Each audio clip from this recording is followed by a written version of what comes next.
Bonjour à tous, je vous souhaite une bonne année 2022, même si j'avoue qu'en ce moment c'est pas forcément facile à dire. Moi il m'a fallu un peu de temps pour avoir envie de dire bonne année, puisque voilà, on est nombreux quand même à galérer depuis 2-3 ans. Hein. Pour quiconque n'est pas d'accord avec tout ce qui se passe, j'ai envie de dire aussi pour quiconque suit le troupeau, ce sont des années faciles pour personne. Donc en fait j'avais envie d'aborder plusieurs sujets, un peu de lecture, un peu de mes ressentis pour l'année 2022, bilan de mon année à moi, le design humain, ma chaîne, etc. Donc écoutez, hein, je vais démarrer. En fait, alors le premier sujet dont j'avais envie de vous parler depuis super longtemps, c'est ce bouquin. Alors on va le voir encore une fois en miroir, mais là j'ai pas trop le choix. C'est Monde en collision de Immanuel Velikovsky. Alors c'est un bouquin qui m'a été offert à mon anniversaire, donc au mois d'octobre, et comme vous pouvez le voir, il est vachement long à lire. Par contre, c'est un livre extraordinaire et je le conseille vraiment. Je sais que sur ma chaîne, il y a beaucoup de lecteurs d'Anton Parks. Et en fait, d'ailleurs, il en parle très souvent dans ses bibliographies. Et vraiment, je le conseille énormément, ce livre à lire. Alors en fait, Immanuel Velikovsky, c'est quelqu'un qui est, j'ai envie de dire, un Nassim Haramein de l'époque. Alors lui, c'est plus dans la version littéraire, mais en fait, il a voulu étudier en fait les grands événements cosmiques qu'il y a eu par le passé, en lien notamment avec des textes anciens, des traductions, des analyses, des recherches. Et donc il a passé des années à faire énormément de recherches. Et en fait, pour une de ses conclusions, confirme d'ailleurs ce qu'a écrit Anton Parks, c'est que en fait Vénus a frôlé la Terre plusieurs fois dans des époques plus ou moins reculées. D'ailleurs, la dernière époque n'est pas forcément très reculée, puisque je trouve que c'est moins 750 avant Jésus-Christ. Donc Vénus a frôlé la Terre, et c'est ce qui a engendré en fait le mythe du déluge. D'ailleurs, je crois qu'il s'est passé même avant encore. En tout cas, aussi ce qui s'est passé au niveau de l'exode du peuple juif avec la mer qui se lève. Voilà, tout ça, ce serait passé au moment en fait où Vénus frôlait la Terre. Et du coup, il y a un super... ouais, c'est vraiment hyper intéressant puisqu'il explique d'où venaient en fait les 12 plaies d'Égypte en lien justement au passage de Vénus. Également au passage de Mars qui aurait frôlé la Terre également, et il fait des analyses et des rapports avec plein de textes dans la mythologie, etc. Il y a aussi un énorme dossier au début du livre. Alors moi j'avais tellement hâte de lire, je suis rentrée dans le vif du sujet tout de suite, mais au début du livre il y a un gros dossier sur l'auteur, et c'est vraiment hyper intéressant. Alors il faut savoir qu'à son époque, donc après la Seconde Guerre mondiale, Immanuel Velikovsky était hyper connu en fait. Il était hyper connu, plus ou moins décrié forcément, hein, parce que quand on jette des pavés dans la mare comme ça, il y a de quoi se faire un petit peu incendier. D'ailleurs, aujourd'hui, ça serait toujours le cas. Mais c'est vraiment une perle. Je vous le conseille vraiment. Monde en collision, Immanuel Velikovsky, et la dernière édition, hein, si vous pouvez, c'est vraiment ce qu'il y a de mieux. En tout cas, moi je trouve ça formidablement bien écrit. Alors il y a certains passages, oui, c'est un peu long parce que c'est vraiment des analyses de textes, des démonstrations, etc. Mais c'est vraiment génial. Voilà. Après, un autre livre, d'ailleurs que j'ai acheté aussi en complément des lectures d'Anton Parks, qui en parle beaucoup, c'est L'histoire secrète de l'espèce humaine de Michel Crémeau et Richard Thompson. Donc là encore, je suis désolée, vous le voyez en miroir. Alors là, c'est en fait un récapitulatif de toutes les expériences archéologiques qui ont été faites et qui ont abouti à des conclusions qui ne concordent pas avec la thèse darwinienne, c'est-à-dire que l'humanité est récente. En fait, donc il y a énormément d'artefacts archéologiques qui ont été retrouvés depuis l'histoire de l'archéologie, qui démontreraient l'existence d'une espèce humanoïde évoluée il y a même des millions d'années sur Terre. Voilà, il y a vraiment des choses... voilà, disons que si on avait laissé parler tous ces archéologues, si on n'avait pas gâché leur travail, ou si on n'avait pas cherché à les intimider en leur disant de tout arrêter, sinon leur carrière était ruinée, aujourd'hui, clairement, l'humanité aurait vraiment d'autres connaissances sur elle-même. Et d'ailleurs, on pourrait vraiment se demander, mais qu'est-ce qu'ils veulent cacher? Il y a forcément quelque chose à cacher. Hein. Sinon, ils ne mettraient pas autant d'efforts à fermer les sites où on retrouverait des artefacts de fou, par exemple. Donc là, dans ce livre, il y a vraiment un truc de fou, c'est une empreinte de pas, voilà, d'une semelle de chaussure dans une formation d'il y a des millions d'années. Enfin, voilà, il y a vraiment... Alors c'est un peu rébarbatif, hein, j'ai pas encore tout fini, vous voyez, moi je suis à la moitié, parce qu'en fait, ça se lit expérience par expérience, donc on est toujours un peu sur le même schéma, et j'avoue que bon, ça se lit un petit peu, quoi, mais voilà, c'est pas non plus un truc qui se lit d'une traite. Voilà pour la séquence lecture. Je voulais aussi dire, pour tous les amateurs du coup d'Anton Parks, Annelle Parks, j'avais commandé le tome 3 des Chroniques de la Maîtresse du Temple. Voilà, je ne l'ai toujours pas reçu, mais j'ai vraiment hâte de vous faire une revue un peu sur Annelle Parks en général, puisque j'ai lu ces 2 bouquins l'été dernier. Je me suis régalée, et vraiment je le conseille, hein, pour tous ceux qui ont fini tous les livres d'Anton, de lire ceux d'Anaël, parce que c'est vraiment génial. On reste dans le même univers, mais c'est écrit vraiment différemment. Il y a vraiment une touche très très féminine, on va beaucoup plus dans l'intimité des personnages, en fait c'est vraiment comme si on était à cette époque-là, avec beaucoup de descriptions de paysages, de personnages, etc.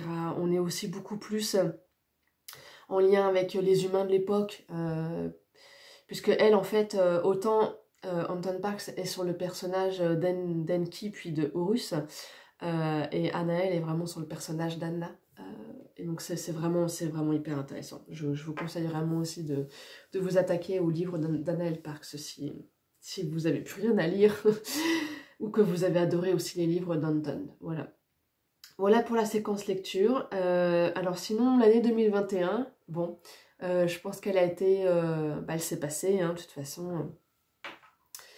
Le temps avance, on a l'impression que qu'ils déroulent leur tapis, hein, avec toutes ces mesures plus ou moins liberticides, puisque bon là, on est passé à des choses un peu plus sérieuses. Alors on n'a plus de couvre-feu, plus de confinement, etc. Mais bon, il se passe d'autres choses. Il y a beaucoup de gens qui ont dû soit faire l'acte de s'injecter de force ou alors de quitter leur boulot.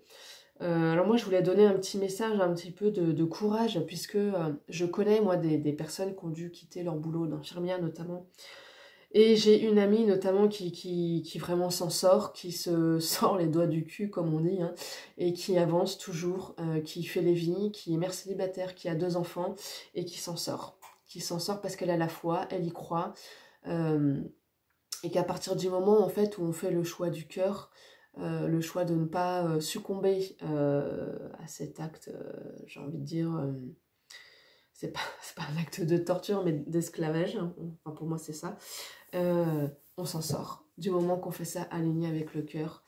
Et voilà, il faut vraiment garder la foi, parce que je pense qu'on est quand même nombreux, enfin en tout cas moi autour de moi on est vraiment nombreux.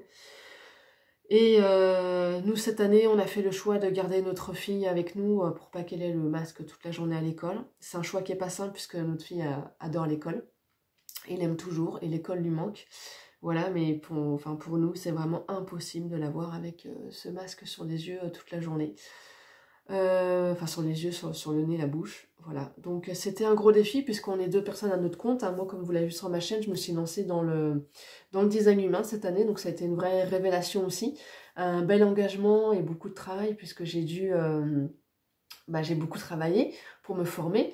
Voilà, donc aujourd'hui, je propose des analyses de votre design humain depuis le mois de septembre. Donc si vous êtes intéressé, que vous avez des questions, n'hésitez pas. Je remettrai de toute façon mon site encore en barre d'infos. Donc le design humain, pour ceux qui ne connaissent pas ou qui découvriraient ma chaîne, en fait c'est vraiment un outil basé sur votre date de naissance, lieu et heure. Et c'est un outil qui vous permet de mieux vous comprendre, d'accepter qui vous êtes, et du coup de pouvoir démarrer un chemin d'acceptation totale en fait à partir de qui vous êtes. Ça permet d'identifier vraiment aussi où sont vos blocages dans votre vie, quels sont les blocages aussi avec lesquels vous allez devoir vivre, c'est-à-dire qu'on n'a pas... personne n'est fait avec un design super parfait sur une autoroute où tout roule, où il n'y a jamais de difficulté, jamais de travail à faire. Et non, on a vraiment tous du boulot, tous nos difficultés. Par exemple, moi, ma plus grosse part de travail, c'est sur la persévérance et le courage. Voilà, j'aimerais que les choses, des fois, avancent plus vite, plus facilement. connaître la réussite et l'abondance à partir du moment où où je découvre ce que j'aime, pouf, les choses devraient avancer, mais non, c'est pas forcément aussi fluide que ça. Et donc voilà, des fois il faut savoir persévérer et avancer. En tout cas, j'ai beaucoup de plaisir à faire ce travail, à vous aider. Donc si vous êtes sur ma chaîne, que vous m'écoutez, que vous avez eu mon design, bah, je vous remercie d'être venu me voir pour ça. Ça me fait très plaisir et à chaque fois que je ressors d'une séance, vraiment, je ressors toujours gonflée à bloc d'énergie. Par votre énergie aussi, ça me fait vraiment très plaisir. Voilà, donc ça, je voulais le redire. Et concernant 2022, donc 2022, bah, comme d'habitude, on ne sait pas à quelle chose on va être mangé. Je ne sais pas si vous avez vu un petit peu certains posts passer, mais en 2022, c'est le saut de la foi. Bon, écoutez, je ne sais pas ce qui nous attend. En tout cas, nous, le projet 2022, ça serait vraiment de pouvoir acheter une maison. Voilà, c'est pouvoir poser nos valises dans un endroit à nous, où on puisse voilà, investir les lieux, changer des choses dans la maison, et puis commencer à travailler, faire un potager, avoir des poules, des chèvres, enfin voilà, ça c'est vraiment le rêve de moi et de ma famille, et on va travailler dur pour pouvoir l'avoir, on espère vraiment. Et ouais, ça serait vraiment chouette, ça serait vraiment chouette. Je sais qu'on est super nombreux du coup forcément à vouloir devenir plus ou moins indépendant, en tout cas partiellement. Et je pense que vraiment il faut garder espoir là-dessus, c'est vraiment important. N'hésitez pas à partager aussi vos rêves et vos projets pour 2022. Qu'est-ce que vous avez envie de mettre en place? Voilà, je voulais aussi dire que la fin de l'année a été très purificatrice pour moi, puisque je suis bien tombée malade. Je pense que c'est une sorte de grippe que j'ai eue. Voilà, donc moi, comme vous le savez, et si vous découvrirez ma chaîne, mais jamais je ne me ferai tester ou quoi que ce soit d'autre. Donc quand je suis malade, je me soigne, je reste au lit, et là, entre autres, je me suis fait soigner par mon chéri, donc c'était super cool. Je me suis blindée de vitamine C, donc la vitamine C, bon, j'ai pas amené le poids avec moi, mais j'ai fait plusieurs vidéos sur les compléments alimentaires. C'est vraiment le truc à avoir quand vous êtes malade, mais blindez-vous de vitamine C. Franchement, je pense que je suis montée à 40 de fièvre. Si j'avais pas pris 30 grammes de vitamine C par jour, là je serais en train encore de cracher mes poumons, je pense. Alors que là, bon, ça a duré 3 jours et ça va quand même vachement mieux. Donc je vous conseille vraiment d'acheter ce produit. Puis en ce moment, voilà, on a un temps quand même vachement merdique, très humide, donc je pense que ça participe un peu à une fatigue générale et voilà, au fait qu'il y a beaucoup de gens, en tout cas autour de moi, il y a beaucoup de gens qui sont malades, donc voilà, prenez soin de vous, vraiment prenez soin de vous et continuez à... Je pense que le temps de la résistance maintenant, il est temps de construire autre chose et de vivre autre chose et de commencer vraiment à s'organiser dans des réseaux à côté. Alors, je pense qu'on est vraiment au tout début d'une... la nouvelle terre, c'est vraiment nous qui allons la construire, hein, petite brique par petite brique. Donc faut pas s'imaginer qu'un jour on va se réveiller et que tout va être tout beau, tout rose et tout construit pour nous, hein. C'est vraiment nous qui allons construire le truc. Donc je pense qu'il faut s'armer de patience, vraiment être patient. C'est vraiment le maître mot pour moi, la patience. Et puis voilà, et puis commencer les choses petit à petit, essayer de pas trop rester dans son coin, même si je sais que c'est pas facile. Et puis voilà, je pense que la vie va vraiment nous porter. Et pour tous les gens en fait qui font ce choix de construire la nouvelle terre, ça va être, on va être guidés. Donc laissons-nous guider, gardons la foi, gardons confiance, même si je sais que c'est pas simple, notamment sur toutes les questions d'argent. Hein, l'argent est encore une question que moi je n'ai pas encore complètement... voilà, je ne vis pas dans l'abondance de fou, donc voilà, c'est encore des choses que je dois élucider, pour lesquelles je dois travailler. Ce n'est pas encore fluide pour moi. Et mais voilà, j'espère qu'un jour ça le deviendra. Et puis alors, quand je dis l'argent, c'est l'abondance en général, même si je suis pas du tout à plaindre. Ah, désolée, je perds ma pantoufle, j'ai froid aux pieds. Voilà les amis, bah écoutez, ouais, c'était la petite vidéo de rentrée, donc bah, gardez le moral, soignez-vous bien si vous êtes malade. Ne vous inquiétez pas, vous n'avez pas le coco, vous avez juste la grippe ou autre chose, ne vous inquiétez pas. Et prenez soin de vous. Bonne lecture pour ceux qui me suivent sur mes lectures. Si vous êtes intéressé par les séances de design humain, n'hésitez pas aussi à venir me voir. Avec grand plaisir, je répondrai à vos questions. J'ai mon compte Insta aussi, il y a pas mal d'infos dessus si vous voulez déjà commencer à comprendre un peu votre design. Voilà, bah, je vous dis à bientôt, à une prochaine vidéo où je vais vous dire un peu plus mes projets aussi pour en design humain justement. Je vais essayer de développer des choses un peu différentes, donc notamment des séances de groupe. Alors j'espère que, voilà, que ça pourrait vous plaire. En tout cas, n'hésitez pas vraiment à commenter en dessous hein, si c'est des choses qui vous plairaient de faire des ateliers de groupe où on pourrait parler du design, parce que je pense qu'il y a pas mal de gens maintenant qui l'ont fait leur design. Donc voilà, au plaisir de vous revoir et puis à tout bientôt.